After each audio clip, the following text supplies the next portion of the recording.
I found a video in my YouTube feed that deals with a comparison between Snape and James and who was worse. Now we know well that this clash has been going on for years and I don't think it will ever stop. The beauty of fandom is also the fact of being able to explore the subtexts, give personal interpretations and compare with other fans. So I don't want you to understand my intervention as a declaration of war against one side or the other. Whether you are supporters of Snape or James, we must be honest and say that what we know through the canon is partial. We know many things, but not enough objective. James Potter is a character that we see only through the memories of a person, and that is told to us. It is unfair to judge a person just by hearsay, so the comparison between Snape, who appears in all the saga, and James, who died in the time of the story, is an unequal comparison. My annoyance, however, comes from the certainty with which some fans, often Marauders stan, although not always, maintain that James was better than Snape. They assert it forcefully, but when you dig deep you realize that they have no solid evidence. If we don't know enough to judge James negatively, then we don't have enough evidence to consider him better than Snape either. We can't have double standards on this. Either we know or we don't know. For this reason I usually avoid embarking on a comparison like this, but it is James fans who first started, for years, to throw mud at Snape and to justify their hatred towards the character. They started comparing him to James, elevating the latter as a hero based on the little information we have. So let's move on to specifically dismantling this video, which reports most of the points that are brought up by James defenders. For fairness, I invite you to watch the original video here, so you can get a personal and balanced idea.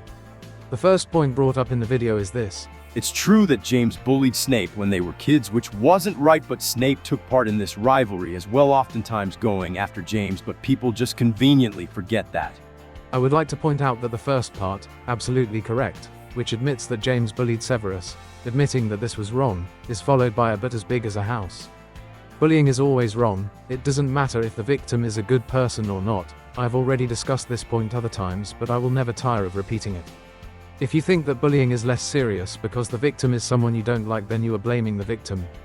And this is what many fans have been doing for years. First they try to minimize the seriousness of what James, and Sirius, does, then they justify it until they deny it by claiming that it wasn't bullying. And in the first minutes of the video, this is exactly what the boy tries to do. But Snape took part in this rivalry as well, oftentimes going after James. Again, attention to detail, the linguistic choice. First he admitted that James was a bully, and now he is instead very subtly invalidating the first part by saying that it was a rivalry, because Snape also attacked James. This means that either the first part of the sentence is false or this one is, and let's look at the facts. How do we know that this thing happened? In which case in the canon are we ever shown Snape attacking James? In none, because as I said at the beginning, we know little about James. We only see snippets of his life, of his attitude, and then we are told what he was like by his best friends, boys who even as adults justified his bullying. How can they be reliable? The fact that Snape attacked James is not shown to us. It is only told to us and by Sirius and Remus in the 5th book, after Harry has spied on Snape's memories, in which he sees James and Sirius attacking him for no reason in the worst memory. And don't try, memories in the Harry Potter world are objective, not emotionally modified. Sirius and Remus explain to Harry how Lily started dating James. The two say that James toned down a bit in 7th year and stopped hexing people just for fun. And when Harry asks if James stopped attacking Snape, Remus says this. Well, said Lupin thoughtfully, Snape was a special case. I mean, he never missed an opportunity to curse James, so it was only natural that he would react. Harry Potter and the Order of the Phoenix. This is the only part used by the Marauders stand to justify James. The subtext is clear. James stopped cursing his classmates, but not Snape because he had to defend himself. But this is simply a reversal. James has heavily bullied Snape for years, and this is canon. But if Snape defended himself and responded to the attacks according to James' defenders, this makes him on par with James. In short, if a victim rebels, he is no longer a victim according to them. While on the contrary, after years of heavy bullying, if Snape attacks James and James responds, then Gryffindor is the poor victim who in short has the right to defend himself. Am I the only one who smells double standards? For consistency, we should always use the same approach. Either James was a bully for 6 years and Snape was entitled to defend himself, so they were not on equal footing. So in the last year Snape was in the wrong and James was just defending himself. Or they were equally in the wrong all along. This second hypothesis is absurd. After all, if someone attacks you, do you just have to take it? This message is terribly dangerous. While in the first hypothesis, that is, that it is legitimate to defend oneself, even for James, then the scales tip to one side. To be clear, We are comparing 6 years of James's severe bullying of Snape to just 1 year, the last one, in which Snape instead began attacking James at every opportunity. 6 against 1, how can 1 year be worse than 6? 6 in which Snape's life was ruined, in which he was humiliated, stripped naked in public and even risks being killed in the prank. Even if we take Remus' words for granted, it means that what Snape suffered from James is clearly worse than what he inflicted on Gryffindor. So first point dismantled. Let's continue. Snape disliked James because he was jealous of him. He envied James' popularity, but meanwhile he spent his time practicing the dark arts with other future Death Eaters. There's a reason he wasn't popular like James. People saw him. Once again false. All this information comes from the opinions of unreliable people. I have debunked the idea of Snape's alleged jealousy of James in the past, but let's get back to it quickly. Who says Snape was jealous of James? Guess what? Sirius. The thing is said serious. James and Snape hated each other from the first moment. It's one of those things. You can understand that, can't you? Because James was everything Snape wanted to be. Popular, Acid pretty much everything. Whereas Snape was just a little weirdo up to his neck in the dark arts, and James, believe me, Harry, has always detested the dark arts. This is an opinion of Sirius, James's best friend. He lists things that he considers essential, being popular, an ace at Quidditch. Things that Snape has never cared about. When did Snape ever try to be popular? When did he ever care about Quidditch? The truth is that Snape hated James because from the first train ride James was hateful to him, insulting the Slytherin house that Snape hoped to end up in. James butted into the conversation between him and Lily, and already on the train James and Sirius started calling him Snivellus and tripped him up. Do you really think that the antipathy was born because James was popular? James started to annoy and bully Snape right away. It is clearly shown in the canon, in the 7th book. And the question of the dark arts? Same thing as Sirius, who tells us, also giving an unflattering opinion, he considered Snape just a little weirdo immersed up to his neck in the dark arts. Do we trust the words of a bully to judge his favorite victim, really? It's true that Snape was fascinated by the dark arts, so what? How do we know that he spent his time practicing the dark arts with other future Death Eaters? When is it shown or said? Do you really want me to believe that at Hogwarts, the safest place in Wizarding England, students practice dark magic undisturbed? Really? People saw it, and what did they do? Didn't they warn the teachers? Didn't they try to intervene? The truth is that this is an idea of Sirius that is passed off as fact without any proof. Snape was fascinated by the dark arts, as were other housemates, period. People, teachers or classmates never saw him practice illegal spells. No one ever saw even the future Death Eaters do it. The strength of the precursors of the Death Eater, the Knights of Walpurgis in the era of Tom Riddle, was that no one knew. Only Dumbledore suspected, but he never managed to prove anything. Do you want to tell me that years later some teenage kids knew for sure what a capable wizard like Dumbledore never managed to prove about the Dark Wizard par excellence? This is simply ridiculous, an act once again only to try to justify James's bullying of Snape. I repeat, the subtext is always the same. Snape was a bad person, strange, passionate about the dark arts, jealous of James, and therefore deserved to be bullied. This mentality, in addition to being horribly wrong, is dangerous. And do not forget, most of these suppositions are either false or unproven, so even if they were true, and it is a very big if, they cannot justify the bullying suffered. The next point is very interesting instead. The creator of the video says this. Lily also called Snape out because he wanted to join the Death Eaters. This is a half-truth. The conversation you quoted comes from Snape's memories seen in the chapter The Prince's Tale in the 7th book, and takes place after the worst memory, in which Snape was bullied by James and Sirius, and threatened to be stripped in public. Which happens a few months after the prank. Here Snape insults Lily after he saw her smile, or almost while James was bullying him. He called her mudblood. That same evening Snape went in front of the Gryffindor Tower to apologize, and Lily didn't accept the apology. And by bringing up the fact that Snape hung out with shady people, like Avery and Mulciber, and that he himself wanted to join the Death Eaters, she ended their friendship. But that's a later thing. Lily had known for a long time how Snape thought about muggles. She knew who he hung out with and what his Slytherin classmates did, and yet she remained his friend. The rift came after Snape insulted her. Lily, even if she badly tolerated Snape's ideas for years, as long as she was the exception it was fine. The problem arose only when she was personally insulted. But what interests me most is the sequel.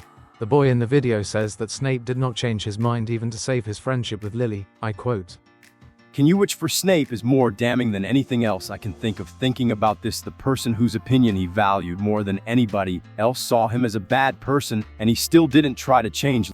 This point would require a much longer and more in-depth discussion, but I will try to be brief. Snape was prejudiced against Muggles, there is no point in denying it. He frequented future Death Eaters and aspired to join him, not to torture Muggle-borns, but to gain power, to become respected.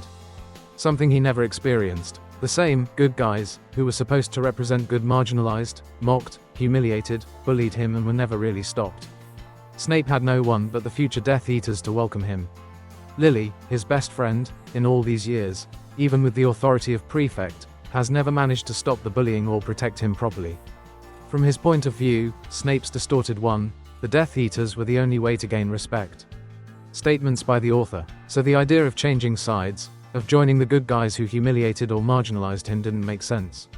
Snape improved in the future, he understood his mistakes and tried to redeem himself as an adult. But as a teenager, what did you expect would happen? After his best friend also turned her back on him, what should he have done?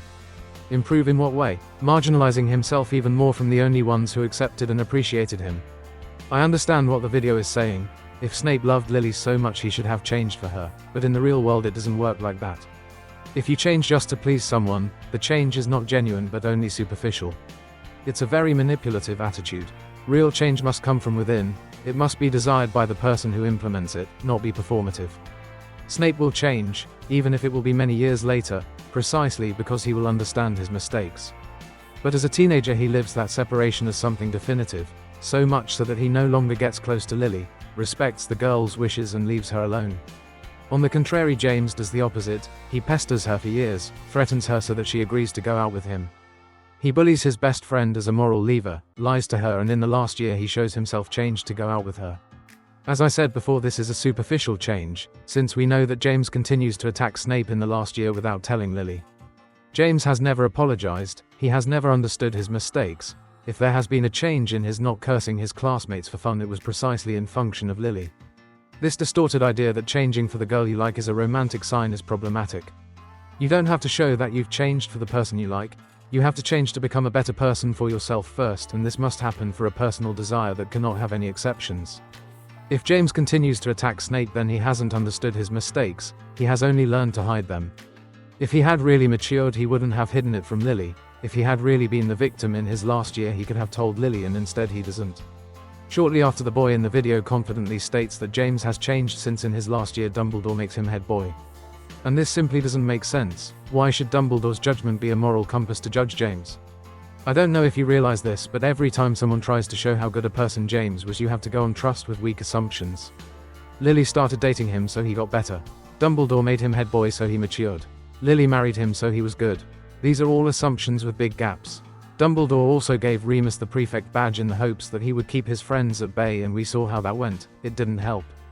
The next point really made me turn up my nose. The boy in the video brings up a very interesting point. Many people who were bullied as teenagers feel empathy for Snape and understand what he felt. But the video states that no, it can't be the same thing. Because someone who is bullied in real life doesn't plan for years to join a group of assassins, such as the Death Eaters. On this point I can see the logic, but saying that you understand a character, that you feel empathy for him, maybe even because it reflects a personal experience in a small way, does not mean justifying his mistakes. Understanding and justifying are two very different concepts. I rationally understand Snape's actions, but on many occasions I don't agree with them. Fortunately, most people who are bullied have not joined violent groups, but that is not an absolute. The world is complex, people react differently to trauma, and yes, unfortunately in reality there are victims who have joined violent groups. The classic phrase, "the abused becomes the abuser," must not become a way to justify wrong actions, but as I said before, it is a way to rationally understand situations.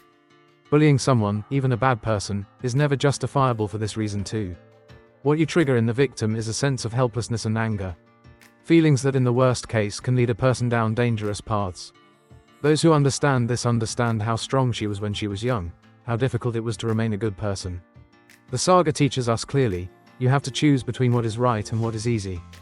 But I breathed a sigh of relief when the boy in the video said with clear feeling that he was sorry for all the people who were bullied because they didn't deserve it. I smiled slightly and thought, finally a nice message, thank you. But before I had time to inhale, he dropped the bomb, I quote, "You guys did not deserve to be bullied, and I am so sorry that that happened to you. But Snape kind of did deserve to be bullied." The hypocrisy of this sentence makes me tremble.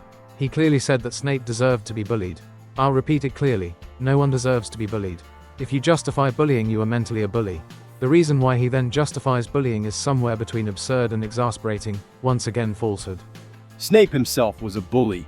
He and his little Death Eater friends picking on the other Muggle-born students. False. I know exactly where this idea comes from, and it's so tiring to have to repeat the same things over and over again. Snape never attacked or cursed any of his fellow Muggleborns. Was Snape a bully? In a way, yes, and I'll tell you why it might be correct to call him one. The fact that I have to do it is absurd, because he called Muggleborns mudblood, all except Lily. And we know that in fictional narrative that is a very serious slur. This is where his bullying begins and ends, and yes, using insults like that is a form of bullying, I agree with that. Now, what does this tell us? That using insults is a form of bullying, and therefore those who use them deserve to be bullied. Again, I smell double standards. By this logic, then even James deserved to be attacked by Snape last year, because for years Snape was attacked, bullied, mocked with the name of Snivelus, stripped naked in public, suffocated, etc. Why is Snape a horrible bully to demonize if one uses the term rotten blood while the people who tormented him for years are justified? After years now I understand the game. I know perfectly well where people want to get with this. They want to make James look like a vigilante, someone who bullied Snape to defend the Muggleborns. But once again it is false. James was a bully who attacked those he considered inferior, when he was in numerical superiority. He never attacked people like Mulcaber, Avery or Malfoy. James started bullying Snape as early as the train ride, long before Snape had even heard of Death Eaters. Snape has always been a racist, even at 11 years old. Funny how the video clearly quoted the part where Lily worriedly asks if it makes a difference to her being a Muggleborn and Snape says no. Snape hesitantly says it makes no difference. The only reason why he said no was because he wanted to make sure that Lily liked him the way that he liked her. Excuse me? This is your baseless assumption. Snape has been her friend for years. He defends her, helps her understand the magical world. I understand not wanting to sanctify Snape, really. He has so many flaws, and no, he wasn't a wonderful person, but if you take his clear words and start from the assumption that he is lying, you are being unfair. Also, because I would like to point out that this is exactly what James does. He shows himself to have changed ONLY to please Lily. Didn't he praise him for this just now? Even taking the boy's false interpretation as true, how come if Snape does it he is a manipulative liar, while if James does it he is to be praised? Oh look, another double standard has entered the room. James's bullying is not responsible for Snape joining the Death Eaters. This is a simplification of the speech. The bullying that Snape suffered is not the reason why he joined the Death Eaters, but it is one of the reasons, not the only one, but one of them. The difference is clear. If Snape had not been bullied and marginalized, if he had been able to live the Hogwarts years in peace with his best friend, he would not have felt the need to be accepted by the future Death Eaters. Mind you, I'm not saying that he would not have been attracted to them. His childhood experiences, the violent Muggle father would have remained, but with a positive contrast and a part of the good who defends him and helps him, he would have been much less inclined to approach the Death Eaters. But we know that with the if you don't make history, it went as it went, but pretending that the bullying suffered did not play any role means denying reality, as well as trying to make it less serious than it is. When we then go to compare the more adult versions, the discussion becomes even more partial because we know even less about the First War. The fact that James joined the Order, as I have reiterated several times, is not a sign of maturation. He has always been against the dark arts, and not by choice. His parents were against it, as they were against the purist ideology. He did not have to rebel, he simply adapted to the ideals that were fortunately right. Could he ever not have been interested in the war? Actually not, since his wife was a target because she was Muggle-born, and shortly after his son too. It is not a sign of maturation, and if I may say so, not even of who knows what reasoning. Even Peter Pettigrew joined the Order. What does this prove? The whole next part is based on pointing out that if Snape hadn't told Voldemort the prophecy, the Potters would be alive, but once again what ifs lead nowhere. If Snape hadn't eavesdropped on the prophecy and told Voldemort, the events that led to his destruction wouldn't have been triggered, and we would never have had the saga. Drama is the engine of events. In the narrative fiction, Snape was reporting important information to his boss. He didn't torture or attack anyone, he just passed on information without knowing what it would lead to. What's the point of blaming him for what follows? Do we use the same reasoning for all the other characters in the saga? I don't think so, so let's not waste too much time on it. Another great classic. Snape was going to let Voldemort kill a baby and probably its whole family without batting an eye until he realized that Lily was involved. He asked for mercy only for her, and even Dumbledore is disgusted. I have often spoken about this and it is always the same story. Couldn't Snape ask for mercy also for Harry, who was Voldemort's main target, and poor James? Why would Snape have cared about the boy who made his life hell? Snape dared to ask for mercy for Lily, and to be sure he also went to Dumbledore risking his life. Allying himself with Dumbledore is a clear betrayal towards Voldemort. If he had been discovered, he would have been killed. And I would like to remind you that Snape is terrified of Dumbledore at this point in the story, so much so that as soon as he sees Dumbledore appear, he begs him not to kill him. Dumbledore is then disgusted by what exactly? From his interpretation of events, Dumbledore thinks that Snape wants Lily all for himself. How distorted is this thing? It is disturbingly similar to what Voldemort thinks. Snape doesn't want Lily, he just wants her to be spared and is so panicked that he asks Dumbledore for help. Snape was going to let Voldemort kill a baby and probably its whole family without batting an eye. No? Snape couldn't know that the prophecy was referring to a child. The prophecy is not clear. It is only said that whoever has the power to defeat Voldemort approaches. Approaches does not necessarily mean is about to be born. I also approached the supermarket checkout yesterday to pay. I wasn't born in front of it. Snape learned that the prophecy referred to a child, Harry, only after Voldemort interpreted it that way. As soon as he learned that it referred to him and therefore Lily, he was activated. And for those who pretend not to understand cause and effect, Snape's request to spare Lily is what allowed Lily's sacrifice to take effect. James Potter died protecting his family, and died a hero. Meanwhile, Snape changed sides because he was obsessed with a girl who he called a racial slur, and who probably hadn't given him a second thought since that incident. Snape holding on to this high school crush is creepy, and honestly the fact that he even loves Lily in the first place is. James died protecting his family. True, great thing. He risked his life to try to protect the ones he loved. Commendable. Snape risked his life to protect the ones he loved by starting to snitch on Silent after Silent made it clear to him that he was disgusted by him and was clearly trying to use him. He risked his life for years. Disturbing. Hey, look at more double standards. Also, this whole obsession thing really tired my soul. You want to think that Snape was obsessed? Okay, say it. I don't feel like repeating it all over again. I made a whole video about it. You can find it in the description. Honestly, the fact that he even loves Lily in the first place is pathetic, because Lily never showed any sign of feeling the same way. I get it if you're hung up on your first high school girlfriend, but Lily was never even close to that for Snape. In fact, most of their middle school and high school career, she was questioning their friendship. Really, Morgan? Is unrequited love pathetic? I've had friends confess to having a crush on me, and even though I didn't reciprocate, I never thought they were pathetic. A relationship like that, as turbulent as you want, wasn't questioned until Lily was insulted. She and Severus had been best friends for years. She had doubts about Avery and Mulciber and exposed them to Snape, of course, but she never questioned Snape until her worst memory. Everyone commemorated James' heroic death. But don't tell me. James was loved and popular, right? What's surprising about him being praised after his death? Can I remind you that even Peter was considered heroic because he faced Sirius until he lost his life against him? At least in public opinion. Whoever dies in war becomes a hero. Wow, what news. Snape became a teacher at Hogwarts, spending his days bullying children. As an adult, people fault James for bullying a kid when he was a kid, but Snape bullied innocent children. As a grown man, there was no excuse. Here we are, the comparison out of scale. James is dead, so he is a hero. Snape survived. The comparison should stop there. You can't make a comparison between a dead person and a living person. Snape treats some students badly? Absolutely yes, and I have already spoken about it. Is it unfair? Absolutely yes, but what does this prove? You see him getting closer, right? The point is simple. James was a bully, so at least he admits he was, but as a boy, teenager against teenager, while Snape, bad guy, takes it out on children. What is there to do with it?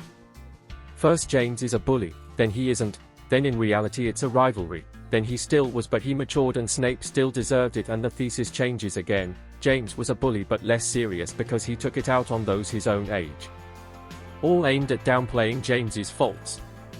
But he is totally blind to the evidence. Even at the same age, James always took it out on those who were lower than him. He attacked classmates, not just Snape, in numerical superiority 2 against 1, in superiority of magical ability, in superiority of status. He was popular and the others were not. By Sirius' own admission, many turned a blind eye when they did these things. Where would the equality be? But hey, the video doesn't end there. Everything that comes out after that is already a tired topic. Snape bullied the students. I talked about it in another video here. Snape was Neville's boggart. I also talked about it here. Then he goes on to say that Snape treated Harry badly in the first lesson because he still hates James, and also the fact that Snape saved Harry's life in the first book doesn't count because he didn't do it to atone for his guilt, but because he had a suspicious account with James, because he had a life debt since James saved him from the prank. Snape couldn't bear being in your father's debt. I do believe he worked so hard to protect you this year because he felt that would make him, and your father quit, then he could go back to hating your father's memory in peace. But guess what? This is a supposition of Dumbledore, who, in order not to reveal the truth to Harry, says this thing, but it is his supposition. I understand that Dumbledore is wise and knowledgeable, but he really is not the omniscient narrator. Not everything he says is true, and we know it well. Snape feels guilty and tries to atone as he can. Invalidating his commitment to saving Harry is absurd and unfair. This was not heroic whatsoever. It was immature, selfish, psychopathic, and honestly, I would even say evil. Okay, there is only one thing I can agree with here. Snape is immature in some ways. He is in his early 30s and has some immature attitudes. But selfish? He sacrificed his life to fight Voldemort. He gave up everything. He risked himself over and over again to protect Harry, and not only that. How can you call him selfish? If he was, he simply wouldn't have agreed to be a spy. He wouldn't have cared. Psychopathic? Really a term used inappropriately just because it sounded good, I guess. Evil for what? I'm really curious about this. I will admit that Snape was brave for going behind Voldemort's back. Oh great, at least this is, no wait, talk again. But the reason why he did this wipes away any credit he would get for it. The fact that his inspiration for this was his love for Lily is concerning. Oh well, even a brave thing he did is invalidated because he did it for the love of Lily. What a surprise. Then he tries to get back to the obsession thing, and it reaches new levels of detail. He had not spoken to Lily since he called her a mudblood 22 years ago. His last memory of her was a 16-year-old girl while he was a 38-year-old man. Thinking about this, I'll let you sit on that for a second. His obsession with Lily for 22 freaking years is disturbing. Okay, please tell me I'm not the only one with an image in my head here. It's clear what Morgan is referring to, right? Snape alone in a dark room that reminds of his adolescence, remembers Lily, her beautiful green eyes, her red hair, and then he goes down and... Oh my god! I know some James stans are wild, but this is just hilarious. You want me to believe that you actually spent time thinking about Snape going, you got it. This is disturbing, the fact that you thought about it. This is just a rather sick assumption by some fans, disturbed on multiple levels but with no basis in canon. Snape may have died a brave man, but he also died as a man who brought nothing but harm to the world. How annoying is it that there is always a but? Snape is brave, but... Snape saved Harry, but... Snape gave his life, but... We could do the same with James, but we're better than that, I hope. Nobody was better off because Snape was on this earth. Of course not, except that without Snape, as mentioned before, the events that led to Voldemort's 2 downfalls would never have happened. But hey, who cares, right? Everything that made him a hero and made people argue that he was a good person was avoidable. If, as James said, he wasn't alive, he should not be commemorated the way James, a true hero, was. If Snape had died during the First War, you mean? Well, he certainly wouldn't have been considered a hero because he wasn't one yet. Really, what kind of nonsense reasoning is that? If James had died at 14, he wouldn't have been remembered as he is remembered in the canon for fighting Voldemort. But thanks to Zeus, it's obvious. Snape becomes a hero later, and is remembered as such for this, just like James. The fact that James was a bully doesn't erase his merit in fighting Voldemort, but the opposite is also true, merits don't erase guilt. This also applies to Snape, his guilt doesn't erase merits and his merits don't erase his guilt. Snape is an evil person, and always was. James' bullying might have brought that out a bit, but deep down it was always in there. Evil again, I would like to understand why, but obviously it doesn't go any further, because all the things listed are just a constant invalidation of his merits and belittling his suffering. Even here, when for the umpteenth time he retracts on the bullying he suffered, he ends up saying that the bullying he suffered only brought out that part of him, but it was always there. If you're still defending Snape after everything I just went over, you are absolutely delusional. I'll leave you with these words: fuck Snape. Yes, the video ends like this. Very mature, I would say. I am Snape stan precisely because I can dismantle all these weak arguments. The real delusionals are those who for years have tried to throw mud on a character as complex and imperfect as Snape, driven by anger and precisely by disappointment, because there are those who can appreciate a grey character and see heroism even in a not-so-nice person. And to justify all this, it is precisely the James stans who have started this unequal comparison that they are always destined to lose, in which they compare a complete character with one who only appeared in past scenes.